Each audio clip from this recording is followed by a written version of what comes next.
Bollywood silver screen presenting Lion. इस कहानी की शुरुआत में एक बच्चे को दिखाया जाता है जिसका नाम सरू है। सरू अपने बड़े भाई गुड्डू के साथ ट्रेन में कोयला चोरी कर रहा होता है। दरअसल ये लोग बहुत गरीब हैं, इन्हें अपनी गुजर बसर के लिए चोरी करनी पड़ती है।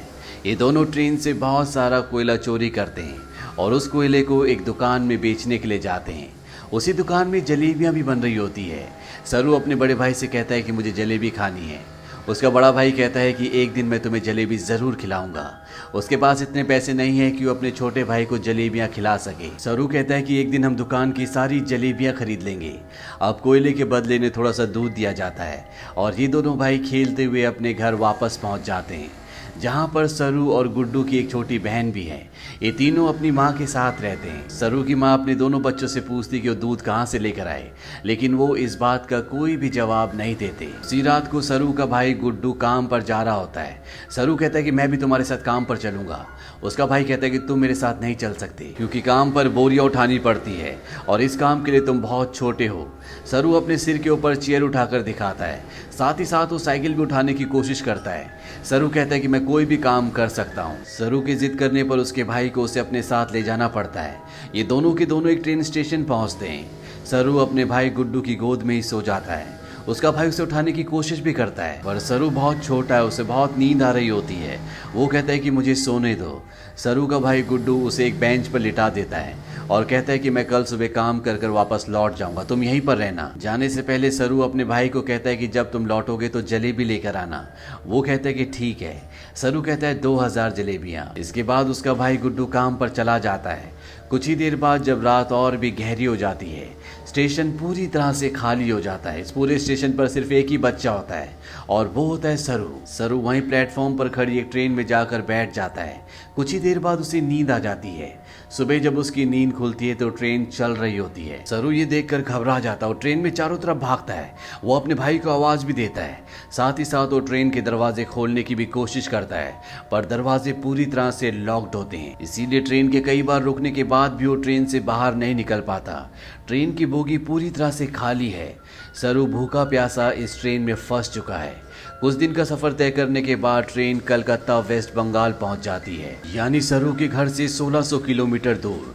सरू मध्य प्रदेश के खांडवा डिस्ट्रिक्ट से है। वो स्टेशन पे उतरता है जहाँ पर बहुत ज़्यादा भीड़ होती है। वो टिकट काउंटर पर जाता है और कहता है कि मुझे अपने घर जाना है, पर यहाँ पर सब बंगाली में बात कर रहे होते हैं।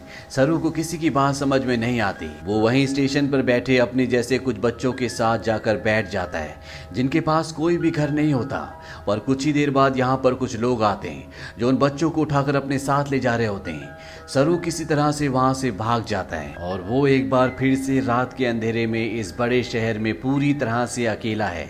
उसे बहुत भूख भी लगी होती है। तभी उसे देवी माता की एक मूर्ति दिखती है। वो देवी माँ को नमन करता है और देवी माँ के चरणों में जो प्रसाद होता है वो उस प्रसाद को खाता है। अगली सुबह सरू ट्रेन ट्रैक पर चल रहा होता है क्योंकि वो अपने घर जाना चाहता है।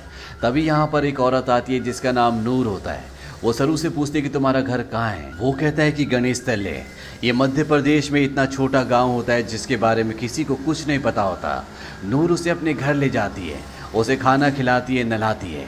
वो कहती है कल सुबह एक आदमी आएगा जो तुम्हारी मदद करेगा, वो तुम्हें तुम्हारी मम्मी से मिलवा देगा। अगली सुबह यहाँ पर रामा नाम का एक आदमी आता है। वो सरू की पूरी बॉडी चेक करता है और नूर को धीरे से कहता है कि तुमने बहुत अच्छे से काम किया। उन्हें ऐसी लड़के की तलाश थी। सरू को इन दोनों पर शक हो जाता है, इसीलिए वो मौका देखकर इस घर को छोड़कर भाग जाता है। सरू अपने कई दिन हावड़ा ब्रिज के आसपास गुजारता है। उसे हमेशा अपनी मम्मी की याद आती है कि किस तरह से उसकी मम्मी पत्थर तोड़ा करती थी और वो अपनी मम्मी की मदद किया करता था। सरू अपनी मम्मी से बहुत प्यार करता है पर अब वो यहाँ से 1600 किलोमीटर दूर है जिसके बारे में सरू को कुछ भी नहीं पता। सरू को इसी तरह से यहाँ पर 2 महीने बीत जाते हैं और एक सुबह जब बारिश हो रही होती है तो वो एक कैफ़े के बाहर बैठा होता है। कैफ़े के अंदर एक लड़का कॉफ़ी पी रहा होता है और बाहर से सरू उसकी नकल उतार रहा होता है। वो लड़का बाहर आता है और सरू को कुछ खाने के लिए देता है। इसके बाद वो सरू को अपने साथ पुलिस स्टेशन ले जाता है। वो बताता है कि इस लड़के को बंगला बोलनी नहीं आती है, हिंदी में बात करता है। जब मैंने इससे पूछा कि कहाँ से है तो इसने बताया कि ये गणेश तल्ले से है। इस जगह के बारे में ना लड़के को ना ही पुलिस वाले को कुछ पता होता है, क्योंकि ये मध्य प्रदेश में एक बहुत छोटा सा गाँव है। लड़का सरू से उसकी मम्मी का नाम भी पूछता है। सरू कहता है कि मेरी मम्मी का नाम अम्मी है। दरअसल उसे अपनी मम्मी का नाम नहीं पता होता। पुलिस उसके पेरेंट्स को ढूंढने की बहुत कोशिश करती है, पर सरू के घर का, उसके गांव का, उसके परिवार का कुछ भी पता नहीं चलता। इसीलिए पुलिस उसे एक अनाथ आश्रम में भेज देती है। सरू 3 महीने वहां पर गुजारता है और 3 महीने के बाद सरू से एक लेडी मिलने आती है जिसका नाम मिसेस सूद होता है। वो सरू को बताती है कि पिछले 3 महीनों से हम तुम्हारी अम्मी को, तुम्हारे परिवार को ढूंढने की कोशिश कर रहे हैं, पर कुछ भी पता नहीं चला। हमने न्यूज़पेपर में इश्तेहार भी दिया, जिस न्यूज़पेपर को हर रोज 1.5 करोड़ लोग पढ़ते हैं, पर इसका भी कोई फायदा नहीं हुआ। सरू कहता है कि मेरा घर यहाँ से बहुत दूर है, मैं अपनी अम्मी के पास, गुड्डू के पास जाना चाहता हूँ। मिसेस सूद कहती है कि हमने हर जगह तलाश करने की कोशिश की, अब इंतजार का कोई फायदा नहीं है। एक ऑस्ट्रेलियन कपल है जो तुम्हें अडॉप्ट करना चाहता है, वो बहुत अच्छे लोग हैं, उनके साथ तुम बहुत खुश रहोगे, तुम्हें ऑस्ट्रेलिया जाना होगा। इसके बाद मिसेस सूद सरू को अपने साथ अपने घर ले आती है, जहाँ पर कुछ और बच्चे भी होते हैं। मिसेस सूद सबको इंग्लिश के वर्ड, टेबल मैनर से सब कुछ सिखाती हैं और अब सरू को ऑस्ट्रेलिया भेज दिया जाता है, जहां पर मिस्टर जॉन और उनकी वाइफ सू, जिन्होंने सरू को अडॉप्ट किया होता है, उसे देखकर वो बहुत खुश होते हैं। सरू को ये अपने घर ले आते हैं। छोटे से मिट्टी के घर में रहने वाला सरू जब इस घर को देखता है तो पूरी तरह से हैरान होता है। साथ ही साथ वो बहुत गुमसुम भी होता है, क्योंकि ये देश, यहाँ की हवा, मिट्टी सब सरू के लिए पूरी तरह से नए हैं।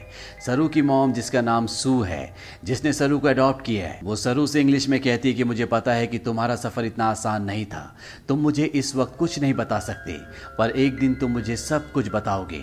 सरू धीरे धीरे इनकी भाषा, इनका रहन सहन सीखना शुरू कर देता है। बहुत जल्द वो इन सब के साथ कंफर्टेबल हो जाता है। मिस्टर जॉन और उनकी वाइफ सू सरू से अपने बेटे की तरह प्यार करती है। वो उसकी ज़िंदगी में किसी तरह की कोई कमी नहीं होने देते।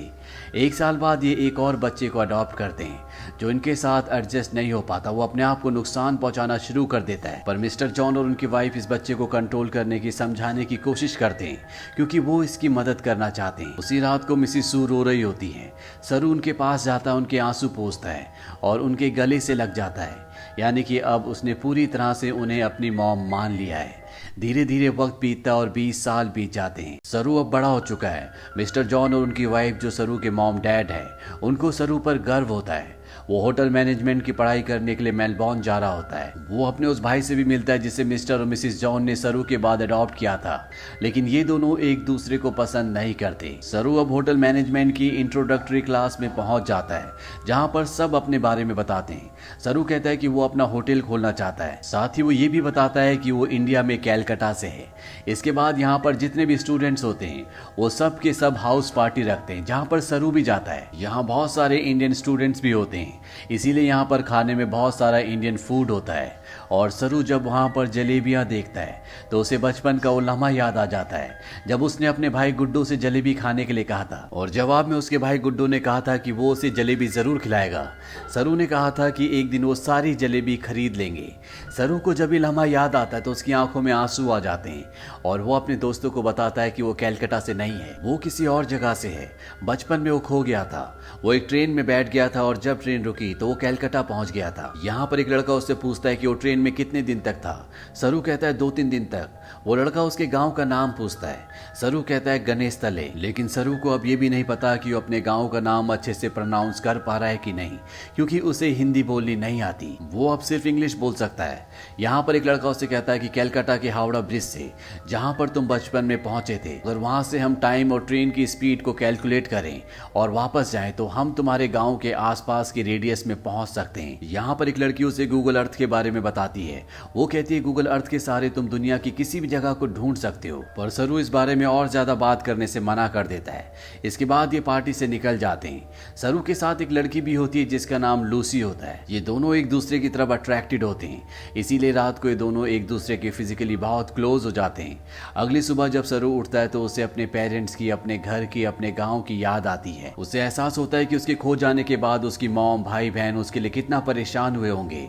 इसीलिए वो गूगल अर्थ एप्लीकेशन के जरिए साथ ही साथ स्टेशन से अपने घर की जो दूरी होती है उसकी कैलकुलेशन करके हर तरह से अपने गांव गणेश तले को ढूंढने की कोशिश करता है, पर उसकी सारी कोशिश पूरी तरह से बेकार हो जाती है। धीरे धीरे वक्त बीतता और 3 साल बीत जाते हैं।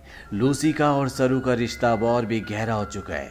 ये दोनों एक दूसरे से बहुत प्यार करते हैं, पर सरू आज भी अपने परिवार के लिए परेशान है।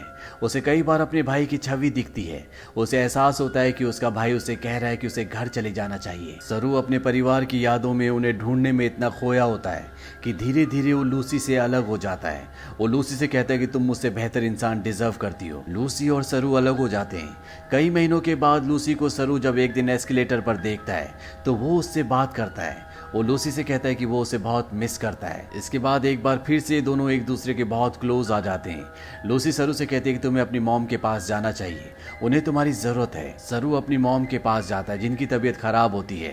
सरू को आज तक ये लगता था कि उसकी मॉम ने उसे इसलिए अडॉप्ट किया क्योंकि वो कभी माँ नहीं बन सकती, पर सू सरू को बताती है कि मैं माँ बन सकती थी, पर मैंने और तुम्हारे डैड जॉन ने डिसाइड किया था कि हम 2 बच्चों को अडॉप्ट करेंगे, क्योंकि इस दुनिया में बहुत सारे ऐसे बच्चे हैं जिन्हें माँ बाप की, परिवार की जरूरत है। वो सरू को अपने बचपन का एक एक्सपीरियंस भी बताती है। वो कहती है कि मेरे डैड बहुत ज्यादा अल्कोहल पीते थे, वो एक अच्छे इंसान नहीं थे। मैं हमेशा डरी डरी रहती थी और एक दिन जब मैं अपने घर के पीछे गई तो मैं चाहती थी कि धरती मुझे निगल ले। तभी मुझे खेत की दूसरी तरफ एक बच्चा दिखा जिसकी ब्राउन स्किन थी और अगले पल वो बच्चा मेरी साइड में खड़ा था। उस पल मुझे एहसास हो गया कि अब मेरी जिंदगी में सब कुछ ठीक होगा। फिर तुम और तुम्हारा भाई मेरी जिंदगी में आए, लेकिन अब तुम मुझसे बात नहीं करते, मुझे तुम्हारी जरूरत है। सरू को यहाँ पे एहसास होता है कि उसे अपनी मॉम का साथ देना चाहिए और साथ ही वो अपनी बायोलॉजिकल मदर को भी ढूंढना चाहता, अपने भाई को ढूंढना चाहता है। इसीलिए एक बार फिर से वो गूगल अर्थ पर अपने गांव को ढूंढने की कोशिश करता है और जब वो इंडिया के अलग अलग हिस्सों को जूम करके देखता है तो उसे वो जगह दिख जाती है जहाँ पर उसकी मॉम पत्थर तोड़ा करती थी। इसके बाद वो धीरे धीरे आसपास के पूरे एरिया को सर्च करता है और उसे अपना गाँव, जिसका नाम गणेश तलाई है, वो मिल जाता है। उसे पता चल जाता है कि उसका गांव मध्य प्रदेश के खांडवा डिस्ट्रिक्ट में है। इस बात से बहुत खुश होता है। वो ये बात लूसी को और अपनी मॉम को भी बताता है। उसकी मॉम भी उसके लिए बहुत खुश होती है क्योंकि उसकी मॉम और उसके डैड चाहते हैं कि वो इंडिया जाकर अपने परिवार से मिले। सरू अब भारत आ जाता है और वो उस जगह पहुंच जाता है जहां पर उसने अपना बचपन बिताया था। वो धीरे धीरे बचपन की यादों से आगे बढ़ता हुआ उस घर तक पहुंच जाता है जहां पर बचपन में वो अपनी मॉम, अपने भाई और अपनी बहन के साथ रहा करता था। पर अब इस घर में कोई भी नहीं रहता। वो आस पड़ोस से पूछने की कोशिश भी करता है पर उसकी भाषा किसी को भी समझ नहीं आती और ना ही अब वो हिंदी समझ सकता है। तभी वहां पर एक आदमी आता है जिसे इंग्लिश आती है। सरू उसे अपने भाई का और अपनी बहन का नाम बताता है। उससे पूछता है कि जो परिवार पहले इस घर में रहता था अब वो कहाँ चला गया, पर वो आदमी उसकी बात का जवाब नहीं देता, वहां से चला जाता है। पर कुछ ही पलों के बाद वो लौट कर आता है और सरू को इशारा करता है। सरू जब उस तरफ जाता है तो वो देखता है कि सामने से एक बूढ़ी औरत आ रही होती है और ये औरत और कोई नहीं बल्कि वो होती है जिसकी गोद में सरू ने अपना बचपन बिताया था। ये उसकी बायोलॉजिकल मॉम होती है। वो उनके गले लगकर बहुत रोता है। सरू की मॉम आज तक इस गांव को छोड़कर इसीलिए नहीं गई थी क्योंकि उसे यकीन था कि एक दिन उसका बेटा लौटकर जरूर आएगा। सरू की बहन भी यहाँ पर होती है। वो अपनी बहन को अपने गले से लगा लेता है पर सरू अपने भाई से मिल नहीं पाता। उससे पता चलता है कि जिस रात वो अपने भाई के साथ काम पर गया था पर सरू को नींद आ रही थी, इसीलिए उसके भाई ने उसे बेंच पर सुला दिया था। और जब उसका भाई जा रहा था तो सरू ने अपने भाई से कहा था कि सुबह जलेबी लेकर आना। उसी रात को उसके भाई गुड्डू की एक ट्रेन दुर्घटना में मृत्यु हो गई थी, यानी कि एक माँ ने एक ही रात में अपने दोनों बेटों को खो दिया था। पर उसकी उम्मीद, ईश्वर पर उसकी आस्था थी जो इतने सालों तक वो अपने छोटे बेटे सरू का इंतजार करती रही और आज 25 सालों के बाद उसका बेटा वापस लौट आया। सरू इसके बाद ऑस्ट्रेलिया में अपने मॉम और डैड को कॉल करता है। वो उन्हें बताता है कि मुझे मेरा परिवार मिल गया पर इससे कुछ भी नहीं बदलता। आज भी आप मेरे लिए वही हो जो पहले थे, आप मेरे मॉम डैड हो। इसके बाद सरू उन सभी जगहों पर जाता है जहां पर वो अपने भाई के साथ खेला करता था और इन जगहों पर जाकर उसे अपने बचपन की याद आ जाती है जब वो इन्हीं रास्तों पर अपने भाई के साथ चला करता था। सरू को यहाँ पर एक और बात पता चलती है कि उसका नाम सरू नहीं बल्कि शेरू है, जिसका मतलब होता है लायन।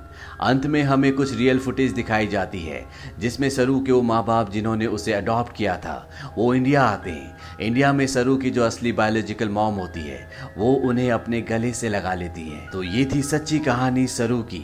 ऑफिशियल रिपोर्ट्स के मुताबिक पता चलता है कि भारत से हर साल 80,000 बच्चे गायब होते हैं, लेकिन उसमें से 1% भी बच्चे ऐसे नहीं हैं जिनकी किस्मत सरू की तरह हो। इसीलिए इस पूरी कहानी, इस पूरी फिल्म के जो हीरो हैं वो और कोई नहीं बल्कि मिस्टर जॉन और उनकी वाइफ सू है, जो अपने बच्चे पैदा कर सकते थे पर उन्होंने फैसला किया कि वो अपने बच्चे पैदा ना करके उन बच्चों को अडॉप्ट करेंगे जिनके पास घर नहीं है, ताकि उन्हें एक अच्छा घर मिल सके। अगर इस दुनिया में हर एक इंसान की सोच इसी तरह से हो जाए तो ये दुनिया स्वर्ग बन जाए। तो ये थी पूरी कहानी फिल्म लॉयन की। ये फिल्म सन 2016 में रिलीज हुई थी। IMDb पर इसकी रेटिंग है 8। इस फिल्म का बजट था $12 मिलियन और बॉक्स ऑफिस पर इसने कमाई की थी $141 मिलियन की। उम्मीद करते हैं कि ये कहानी आपको पसंद आई होगी।